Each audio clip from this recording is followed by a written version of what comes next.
A paz do Senhor, irmãos. Nós começaremos a primeira pré-aula da Escola Bíblica Dominical. A fonte do material que vamos utilizar nessa pré-aula é a revista da CPAD, da Casa da Publicadoras da Assembleia de Deus do Brasil. A lição que nós vamos estudar hoje é a lição 9, de 2 de março de 2014. Uma lição abençoada, e o intuito aqui é dar alguns conceitos pedagógicos, alguns fundamentos pedagógicos, para que os irmãos possam, no domingo de manhã, realizar sua escola bíblica dominical com um conhecimento um pouco mais aprofundado. A pré-aula que nós estaremos ministrando aqui nessa noite, ela é oferecida tanto para os professores como para os alunos. Os alunos também podem se preparar, para fazer os seus questionamentos no domingo de manhã na escola bíblica dominical que acontece em todo o Brasil. O tema da lição hoje, da lição 9, é um lugar de adoração a Deus no deserto. É um tema maravilhoso, é um tema abençoado, e é um tema que é moderno, porque nós temos hoje um assunto em voga que não precisa do crente, do evangélico, ter um templo para adorar a Deus. Nós temos os instrumentos de mídia, a internet que nós estamos utilizando nesse momento, as televisões, os canais, Skype, um monte de instrumentos que você tem hoje que pode ser utilizado, e muitas pessoas estão deixando de ir no local que Deus estabelece na sua cidade para ele adorar a Deus. Então o tema é um tema apaixonante e nós estaremos abordando esse tema juntamente com os irmãos nessa pré-aula. O texto áureo diz assim: e me farão um santuário e habitarei no meio deles, em Êxodo 25:8. A verdade prática diz: Deus deseja habitar entre nós, para que Ele seja o nosso Deus e para que nós sejamos o seu povo. Então, no texto áureo, Deus já estabelece aqui na nossa revista que é necessário um santuário. É necessário um santuário para que Deus possa habitar, e é necessário um santuário para que nós possamos adorar a Deus. A leitura bíblica em classe, ela se encontra em Êxodo 25, versículo 1 a 9, e os irmãos estarão acompanhando aí, no domingo de manhã, essa leitura bíblica em classe, na sua Bíblia, na sua revista. Nós orientamos para que todos os irmãos possam ter a revista, porque a revista ela tem um cunho pedagógico, ela é toda organizada para que os irmãos possam entender melhor o assunto aqui abordado. Na introdução, nós vemos que Deus queria habitar no meio de Israel, e Deus, Ele quer habitar no meio do seu povo. Mas para isso Deus ele institui alguns fundamentos, e nós veremos aqui ao longo da lição que um dos fundamentos que Deus exige para que Ele possa habitar no meio de nós é que nós edifiquemos uma casa para Ele. Em todas as cidades do Brasil, eu creio que você que frequenta a sua igreja, você tem um local ali de adoração a Deus. Então, nós não podemos deixar em segundo plano a casa do Senhor. Nós não podemos alegar, e muita gente usa um subterfúgio: eu adoro a Deus em casa, eu estou adorando a Deus através de um canal de televisão, através da internet, eu estou cultuando a Deus. Tem pessoas participando de Santa Ceia em casa, através da televisão e através da internet. Mas não é isso que Deus deseja. Deus deseja que em todos os lugares nós edifiquemos uma casa para Ele, e nós possamos adorar, juntamente com os irmãos, no espírito de corpo, adorarmos a Ele em espírito e em verdade. Nós estudaremos nessa lição como ocorreu a construção desse lugar determinado por Deus, esse lugar santo de adoração ao Senhor nosso Deus. No item 1, nós vemos as instruções para a construção do tabernáculo. O item 1 é o capítulo 1, sobre as instruções para a construção do tabernáculo. Nós vemos no tópico 1 o propósito divino sobre a construção desse tabernáculo. No 2, as ofertas. No 3, tudo segundo as ordenanças divinas, que está em Êxodo 25, versículo 8, 9 e 40. E nós vamos abordar esse capítulo 1 sobre as instruções para a construção do tabernáculo. Primeiro, item 1, o propósito divino. O objetivo divino era aumentar e fortalecer os laços de comunhão. A igreja, irmãos, ela não tem só como objetivo a adoração a Deus, o objetivo principal. mas o objetivo é estabelecer um vínculo de comunhão entre os irmãos. Nós sabemos que o ser humano é um ser gregário, nós não vivemos isoladamente.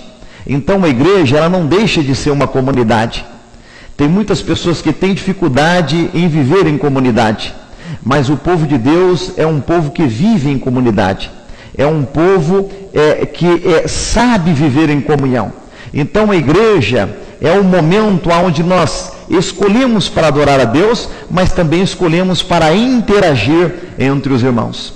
Tem um adágio popular que diz que é a união que faz a força, né? Mas nós usamos esse adágio popular para a questão aqui abordada, dizendo que essa união da igreja, ela estabelece a comunhão. Então, esse local aonde Deus estabeleceu na nossa cidade para que ele possa ser adorado, é também um lugar aonde nós estabelecemos a comunhão entre os irmãos. A comunhão entre os irmãos é que faz a diferença. É que faz a diferença, né, ao pregar o Evangelho, ao anunciar a palavra de Deus. E é essa diferença que o povo do mundo, eles querem ver na igreja. A diferença da comunhão, do encontro, né, da alegria entre os irmãos no local estabelecido por ele, que é a nossa igreja, aonde nós congregamos. O item 2 fala a respeito das ofertas.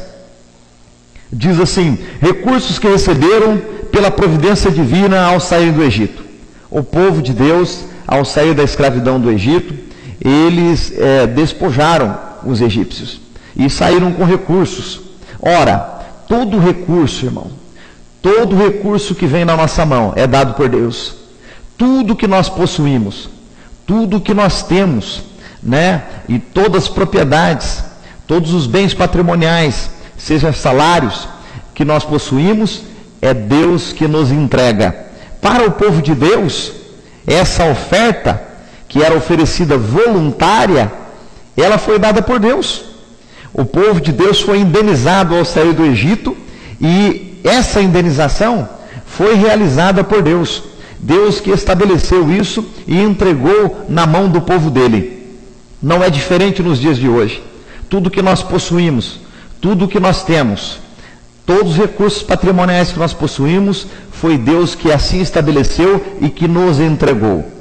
Nada mais justo que nós, de maneira voluntária, e tem que ser de uma forma voluntária, porque nós vemos nos dias de hoje muitas pessoas forçando, né, exigindo e até estabelecendo como canal de fonte de bênção principal o ofertar. Mas o ofertar não pode ser por pressão, o ofertar não pode ser por coação, né, não pode ser por influências, né, terceiras, mas o ofertar tem que ser de forma voluntária.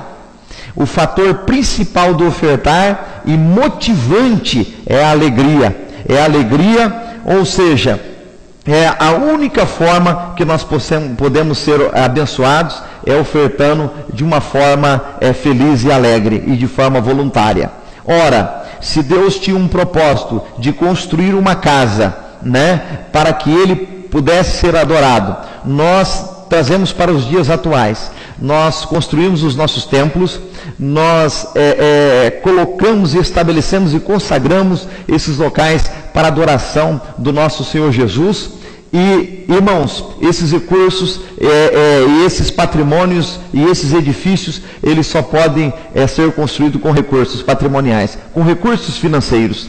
E esses recursos financeiros estão na mão dos irmãos, porque Deus assim o entregou. Então, nada mais justo que nós também, de forma voluntária, como o povo de Deus no Velho Testamento assim o fez, nada mais justo que nós possamos também ofertar de forma voluntária e entregar, né, a nossa oferta, o nosso dízimo na casa do Senhor, para que mais casas e mais casas possam ser construídas para a adoração do nosso Senhor Jesus, que é o único e salvador da nossa vida e é o enriquecedor da nossa casa e da nossa família. No item 3 diz: tudo segundo a ordenança divina. Êxodo 25, versículo 8, 9 e 40. O tabernáculo não foi uma invenção humana. Se o tabernáculo não foi uma invenção humana, irmãos, A casa do Senhor, a igreja que você congrega, todo o litúrgico, tudo o que acontece dentro da casa do Senhor não é invenção de homem. Porque o nosso Deus, o Espírito Santo de Deus é quem conduz o seu povo, é quem conduz a casa do Senhor, é quem conduz a igreja. A igreja não tem dono, a igreja não tem proprietário, porque o dono da igreja é o Senhor Jesus de Nazaré. É o Espírito Santo de Deus quem conduz e quem determina. Se o tabernáculo não foi invenção humana, a casa do Senhor também não é. A igreja que você congrega também não é. O que simbolizava o tabernáculo? Um plano perfeito de Deus para a redenção da humanidade. O tabernáculo simbolizava e era tipo de Jesus. Jesus morrendo na cruz do Calvário para salvar toda a humanidade, para redimir o pecado da humanidade. Ora, hoje as nossas igrejas não é diferente, porque as pessoas se decidem para Jesus, e as pessoas encontram Jesus, e os seus pecados são perdoados, ao encontrar com Jesus, num desses templos, em uma dessas casas, estabelecida pelo nosso Deus. Então, a igreja é a porta de entrada, a casa do Senhor é a porta de entrada, para que o pecador encontre Jesus de Nazaré e os seus pecados sejam perdoados. No Velho Testamento, o tabernáculo significava e tipificava e era tipo da redenção e era tipo de Jesus.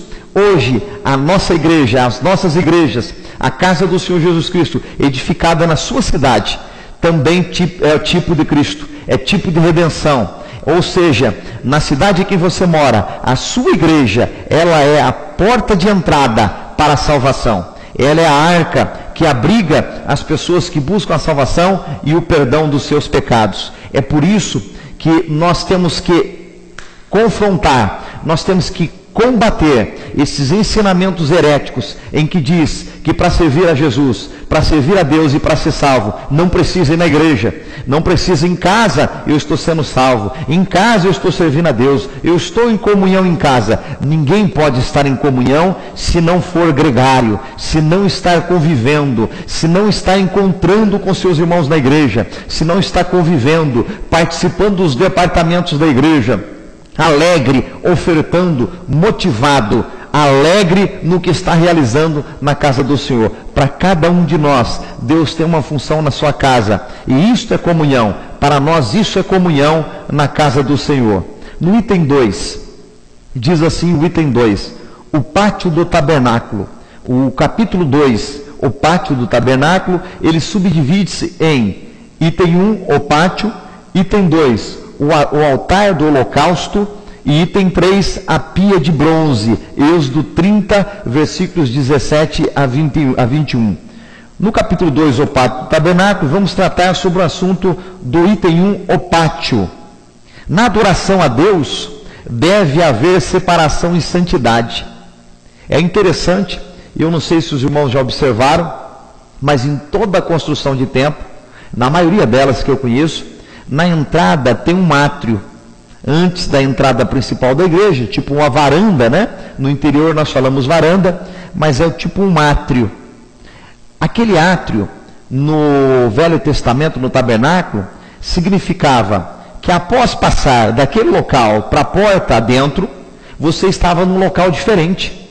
Ou seja, você tinha que ser separado. A sua conduta de vida, os seus preceitos, os seus conceitos deveriam ser mudados. Ou seja, uma conduta de servo de Deus, uma conduta de santidade.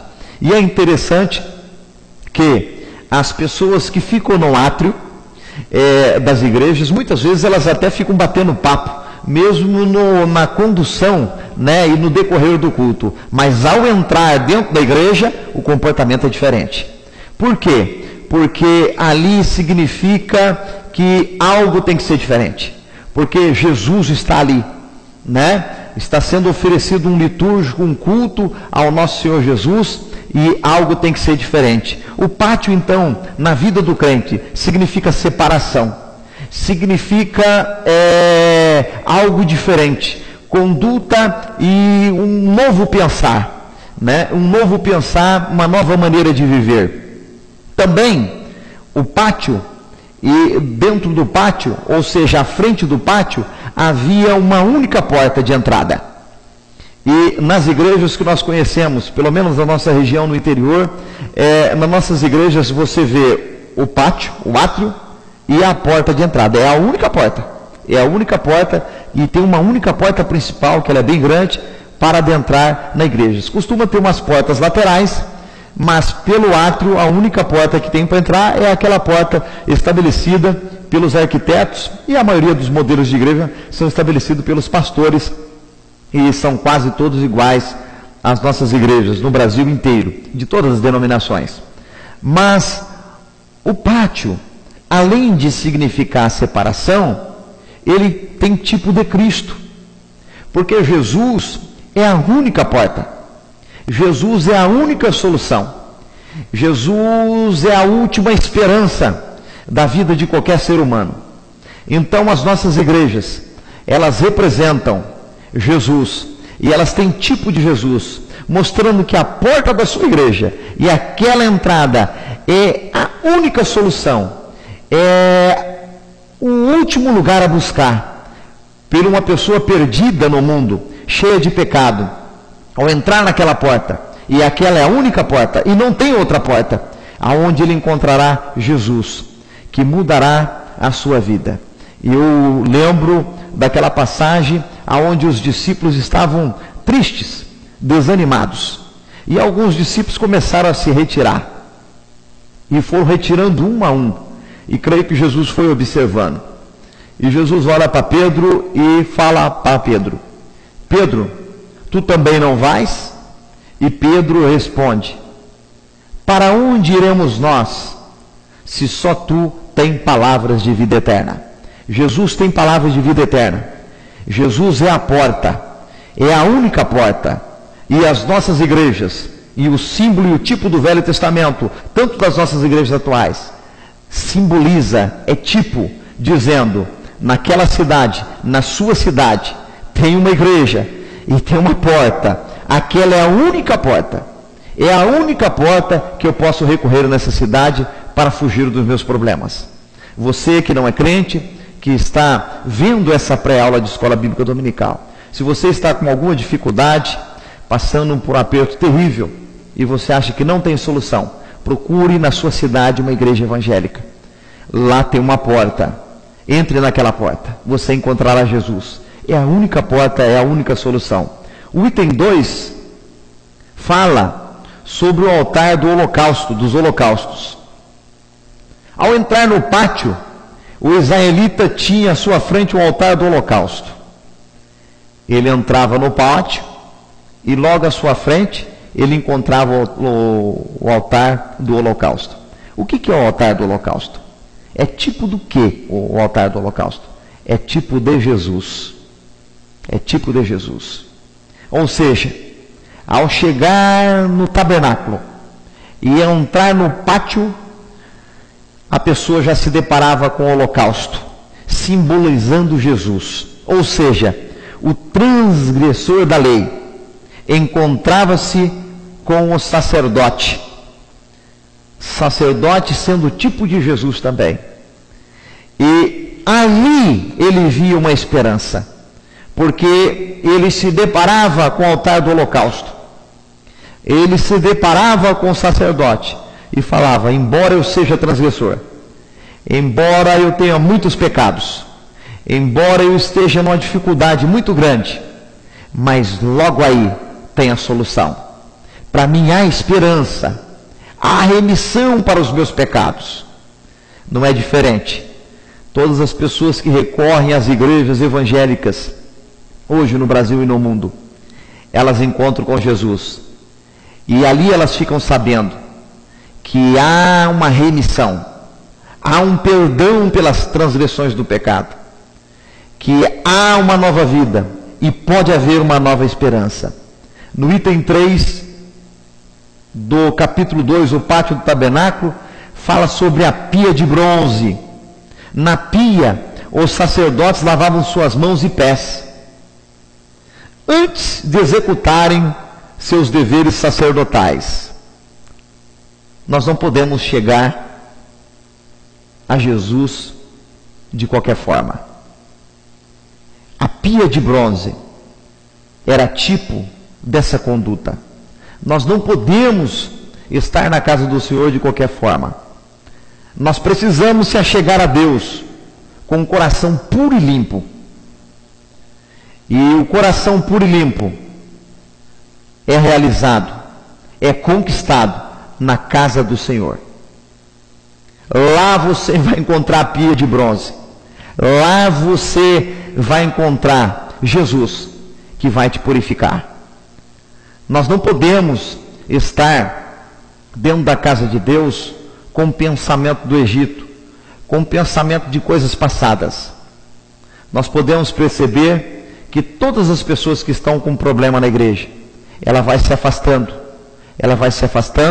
ela falta um culto, falta 2 cultos, daqui a pouco ela não aparece mais, daqui a pouco você visita ela na sua residência, e ela já diz, eu tenho Jesus no coração, eu estou bem, eu estou dando um tempo, pastor, eu estou tranquilo, mas essa pessoa precisa lavar as mãos, os seus pés, o seu coração na pia de bronze, e a pia de bronze é Jesus de Nazaré. Todo esse processo é um processo contínuo. Deus manda que nós estabelecemos uma casa para adoração. Ninguém pode se eximir de estar na casa do Senhor. Ninguém é forte o suficiente para estar fora da casa do Senhor. E por que, pastor Marcos Palácio? Nós devemos estar nesse local de adoração. É porque nesse local de adoração que nós encontramos o pátio todos os dias. É nesse local de adoração que Jesus não deixa que nós esqueçamos que há uma porta e Ele é a única porta. É nesse local de adoração que nós encontramos o altar do holocausto, aonde sempre renasce e todo dia renasce a esperança para o perdão dos nossos pecados.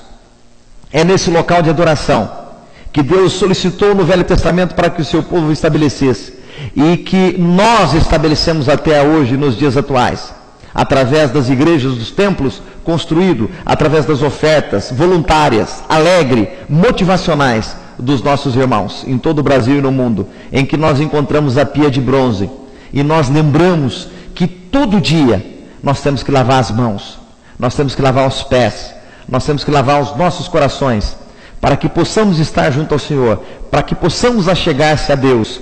Nós precisamos estar totalmente limpos, lavados no sangue de Jesus de Nazaré. O capítulo 3 diz assim: o lugar da habitação de Deus. O capítulo 3 está dividido no item 1, o castiçal de ouro, Êxodo 25, versículos 31 a 40.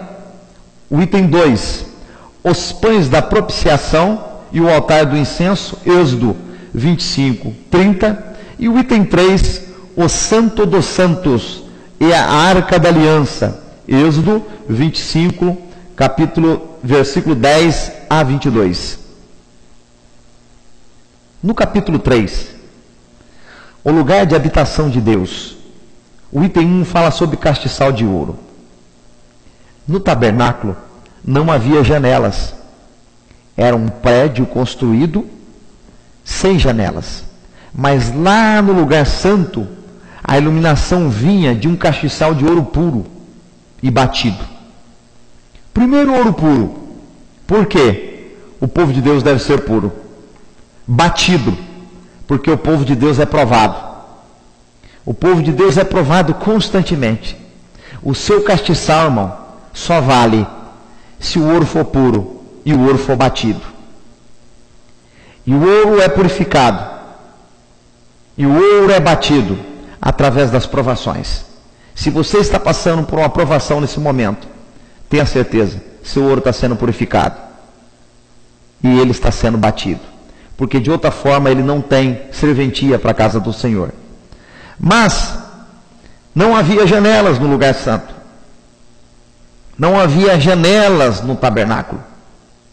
E a função do castiçal, as lâmpadas do castiçal, a função dela era iluminar. Iluminar.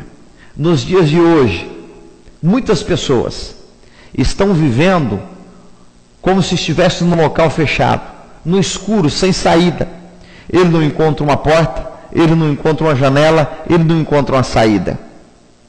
Mas a palavra de Deus, no Novo Testamento, diz que Jesus, ele é a luz do mundo. Jesus é o castiçal deste mundo. É a única luz que pode iluminar o seu caminho.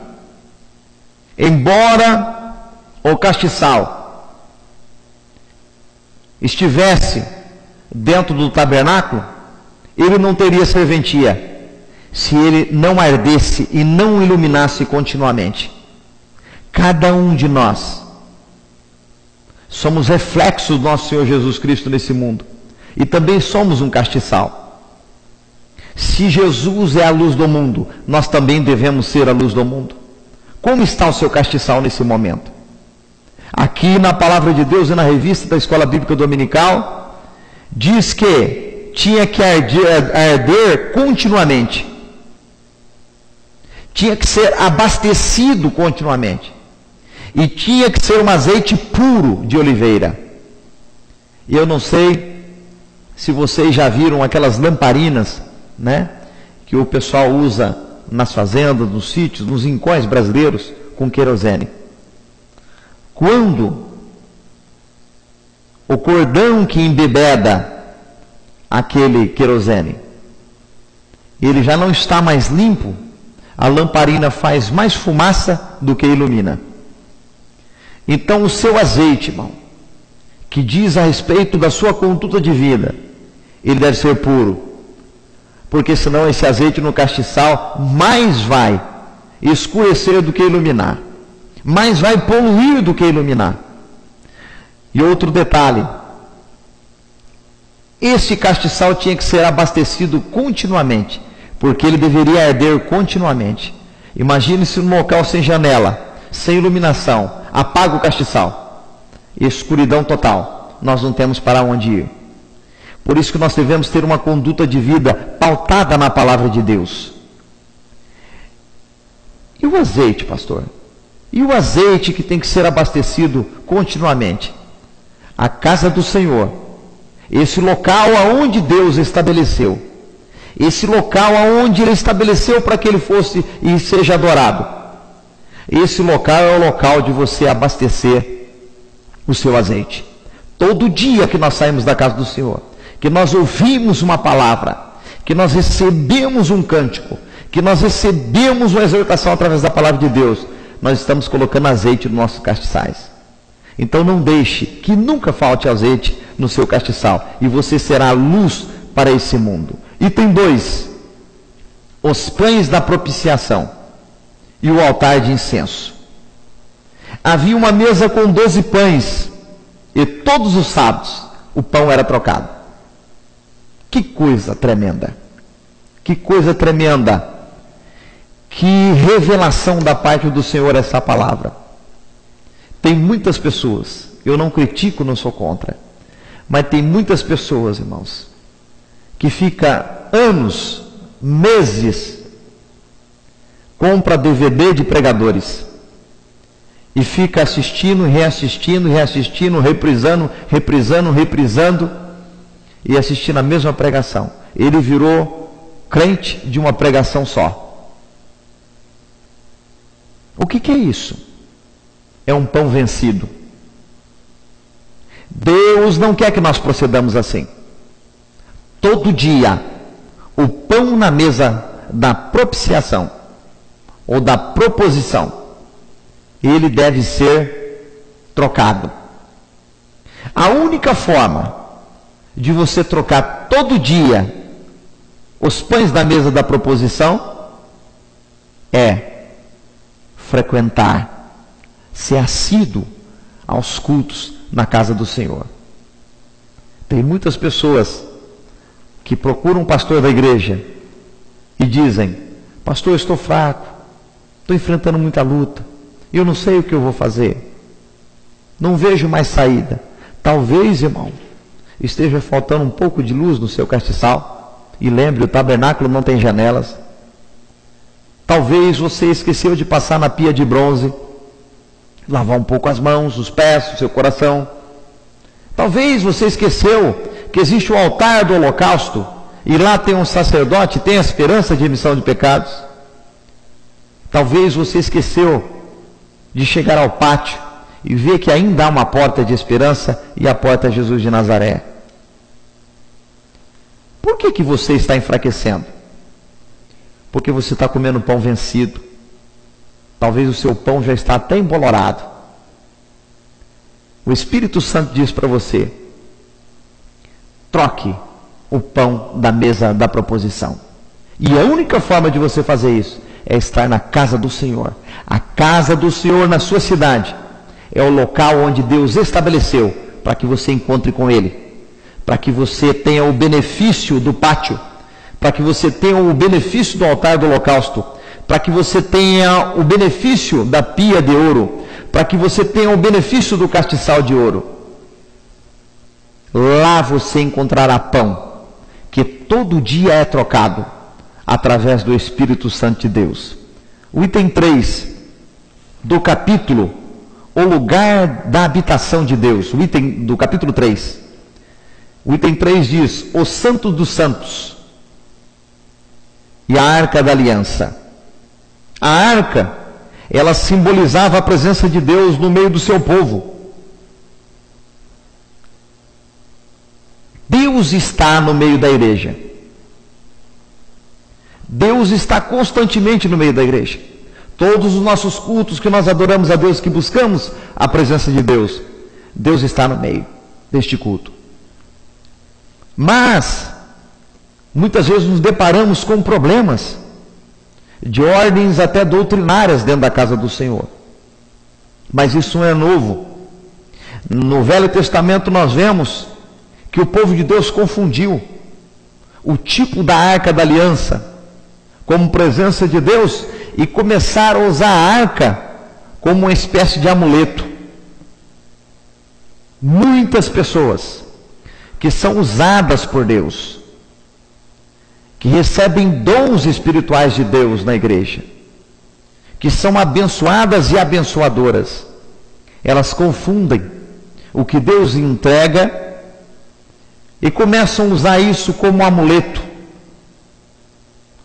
como uma espécie de pingente da sorte, partindo muitas vezes até para o caminho da idolatria, idolatria a homens, idolatria a conjuntos, a cantores, partindo para um caminho errado, que o povo de Deus também partiu. Mas nessa revista, nesse plano de estudo, eu gostaria que você chegasse mais a Deus e soubesse que a presença de Deus é constante, mas nós não podemos usar muitas vezes a presença de Deus, ou pessoas usadas por Deus, como um amuleto dentro da casa do Senhor. Vamos tomar cuidado. Vamos tomar cuidado. A presença de Deus na casa do Senhor é para salvar almas, é para abençoar o povo, mas não para criar, muitas vezes, atos litúrgicos estranhos dentro da casa do Senhor, que ferem a adoração ao culto ao nosso Senhor Jesus Cristo. Na conclusão, eu gostaria de ler a conclusão juntamente com vocês, para que fixe, e possa ficar fixado o aprendizado nessa pré-aula da Escola Bíblica Dominical. Os israelitas, mediante o tabernáculo, podiam aprender corretamente como achegar-se a Deus, adorá-lo.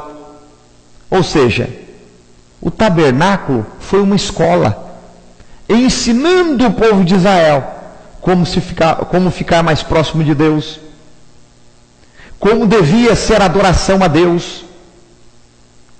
E as nossas igrejas são escolas que nos ensinam como proceder perante Deus, como deve ser a nossa conduta no mundo, na escola, no trabalho, em família. Por isso nós não devemos se afastar da casa do Senhor. O tabernáculo, na conclusão, diz: ensinava o povo de Deus a servi-lo e viver para ele em santidade. Assim deve fazer a igreja nos dias atuais, conforme Hebreus 10, versículo 21 a 23. O Senhor é santo, e sem santidade nosso louvor e adoração não poderão agradá-lo. Vamos buscar, meus irmãos, a Deus em espírito e em verdade a cada dia mais e mais. E que o Espírito Santo de Deus possa falar melhor em vossos corações.